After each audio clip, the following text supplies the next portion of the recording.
শয়তান সবচেয়ে বেশি খুশি হয় তালাকে।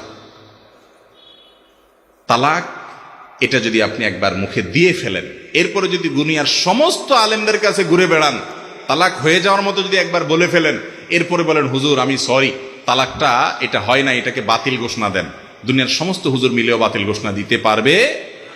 আমার জীবনে কত তালাকের মাসআলা দিতে গিয়ে যে চোখের পানি এসেছে সেটা বলার মতো না।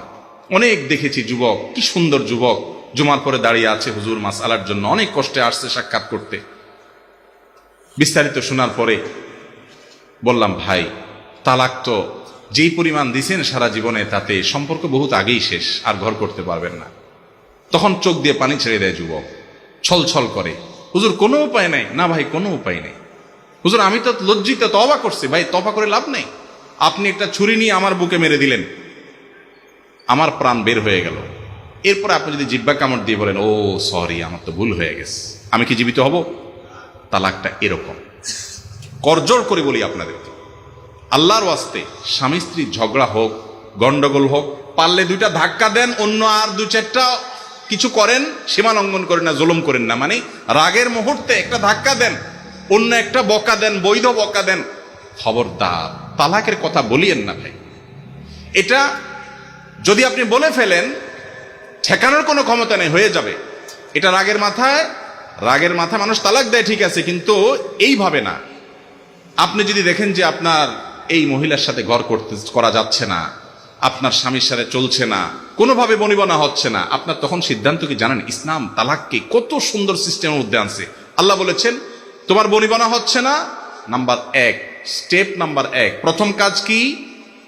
তুমি তাকে বুঝাও, দেখো এরকম করো, এরকম করিও না, এরকম বলিও না, এই টাইম এটা বলিও না। প্রথম বুঝাও, বুঝে কাজ হচ্ছে না, শাসনে চলে যাও। কি শাসনে যাবা? তোমরা বিছানা পৃথক করো, ওয়াহজুরুহুন্না ফিল মাদাজা, রাগ করে বাসার বাইরে চলে যাও, অন্য বাসায় শুয়ে থাকো, অন্য রুমে শুয়ে থাকো, তার সাথে অভিমান করো, দেখো সে সংশোধন হয় কিনা, তোমার দুঃখটা বুঝে কিনা। তাতেও যদি কাজ না হয়, তাহলে ফাবাহাসু হাকামাম মিন আহলিহি ওয়া হাকামাম মিন আহলিহা। তালাক দেওয়ার আগে স্টেপ নম্বর 3, উভয় পরিবারের মুরব্বীদেরকে জানাও যে মুরব্বীরা আমরা দুইজনে বহু চেষ্টা করছি, কোনো সমাধানে আসছি না, আমাদের মধ্যে বনিবনা হচ্ছে না, আপনারা একটু বসেন। তাদেরকে দিয়ে, বুদ্ধিমান মাথাওয়ালা কিছু মুরব্বীকে দিয়ে একটু বসা মীমাংসা করার চেষ্টা করেন।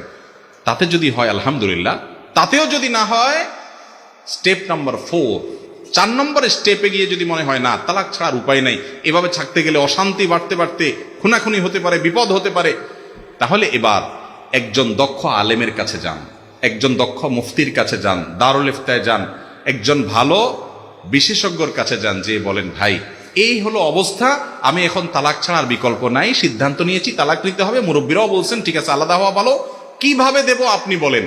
এবার উনি বলবেন এইভাবে দেন, এই ভাষায় দেন, ওই ভাষায় ওই পদ্ধতিতে দিবেন।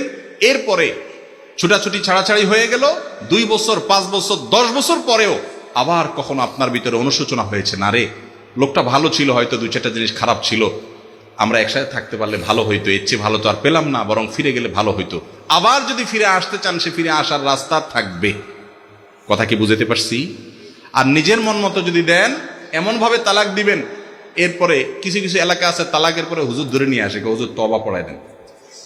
দুনিয়ার সব হুজুর মিলে তালাক পড়াইলে তওবা জোড়া লাগবে? একজনরে খুন করে ফেলছে, খুনিরে যদি তওবা পড়ায় একেবারে ওরে ফেরেশতা বানায় ফেলায়, ওই মরা লোকটা জিন্দা হবে কোনোদিন? তালাকটা এরকম খুব ডেঞ্জারাস একটা বিষয়। এটা আল্লাহর ওয়াস্তে কথায় কথায় বলবেন না। কথায় কথায় তালাক বলে ছোট লোকে, সেটা ছেলে হোক আর মেয়ে হোক, পাত্র হোক আর পাত্রী হোক। আল্লাহ আমাদেরকে বাঁচার তৌফিক দান করুন। ঠান্ডা মাথায় বুঝে শুনে সিদ্ধান্ত গ্রহণ করে তারপরে যেতে হবে। তালাকের বিষয়ে আরো অনেক স্টেপ আছে, আমি বিস্তারিত বলবো না, এটা নিয়ে দীর্ঘ আলোচনা করা দরকার। তালাক কখন দিবেন? যেই পবিত্রতার পিরিয়ডে শারীরিক সম্পর্ক হয় নাই। কেন ইসলাম এই টাইমে তালাক দিতে নিষেধ করেছে? মাসিক হবে, মাসিকের পরে পবিত্রতার পিরিয়ড হবে, তারপরে তালাক দিবেন। কেন? যাতে করে একজন পুরুষের পরিপূর্ণতার প্রয়োজন থাকে, যে পবিত্রতার পিরিয়ড গেছে, এরপরে মাসিকের একটা পিরিয়ড গেছে, তারপরে তার স্ত্রীর প্রতি তার যে আগ্রহ আছে, সে আগ্রহটা পূর্ণমাত্রা থাকার পরেও যদি সে তালাকের ডিসিশন নেয়, তাহলে বুঝতে হবে তালাকটা সে বুঝে শুনে তারপরে সিদ্ধান্ত নিয়েছে, বিচক্ষণতার সাথে নিয়েছে এবং ঠান্ডা মাথায় নিয়েছে। ইসলাম চায় যে তালাকটা যেন তেনভাবে নিয়ে না দেয়। আমার ব্যক্তিগত অভিজ্ঞতা বলি, আমার অভিজ্ঞতায় বলে বাংলাদেশের প্রেক্ষাপটে শতকরা হয়তো 90%-এর বেশি হবে মানুষ তালাক দেওয়ার পরে 6 মাস পরে, 2 মাস পরে, 1 বছর পরে, 2 বছর পরে, 10 বছর পরে বেশিরভাগ মানুষ আইসা বলে, হুজুর আবার একটু একসাথে থাকতে চাচ্ছি, আফসুস করে। কিন্তু এমন ভাবে তালাক দেয় যে আর আসার রাস্তা থাকে না।